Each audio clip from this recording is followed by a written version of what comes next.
رہتے غار ہرا میں، کوئی نہ مجھے دیکھے، کوئی نہ مجھے ملے، حضور یہاں کیا ہے؟ فرمایا میں اپنے رب کی عبادت کروں گا۔ نبی کریم علیہ السلام نے سجدوں کے ساتھ پتھروں اور پہاڑوں کو آباد کر دیا، سجدوں کے ساتھ۔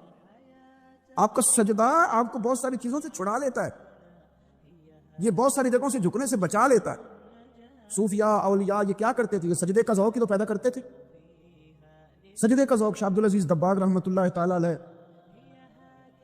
اپنے مریدوں سے فرمایا کرتے تھے کہ اگر تم پکے نمازی بن جاؤ نا، تہجد گزار ہو جاؤ، تو میرے پاس آنا جانا چھوڑ دینا۔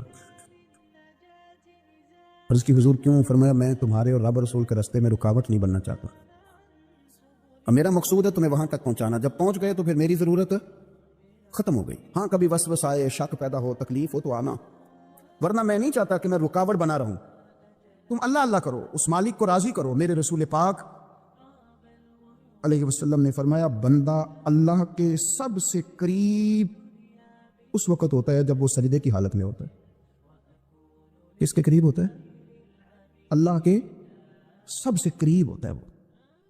وہ بڑا نیڑے ہے رب کے، بڑا قریب ہے، اس لیے کہ وہ حالت سجدہ میں۔ وہ جب سجدے کرتا ہے نا، اس کی بارگاہ میں جب جھک جاتا ہے، آپ ذرا سجدے کی کیفیت دیکھیں نا، زبان بھی یہاں ہے، آنکھ بھی یہاں ہے، کان بھی، عقل بھی ساری، اس نے سارا کچھ رکھ دیا سجدے۔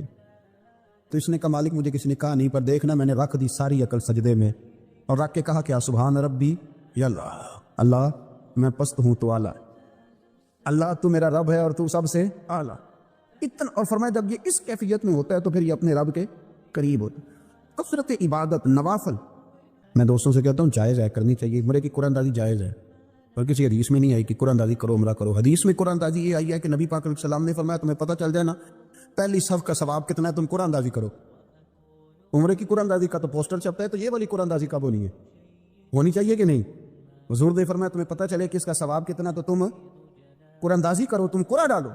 جب آپ نماز پڑھ رہے ہوتے ہیں، جب آپ کا مصلی آباد ہوتا ہے، صلاح الدین ایوبی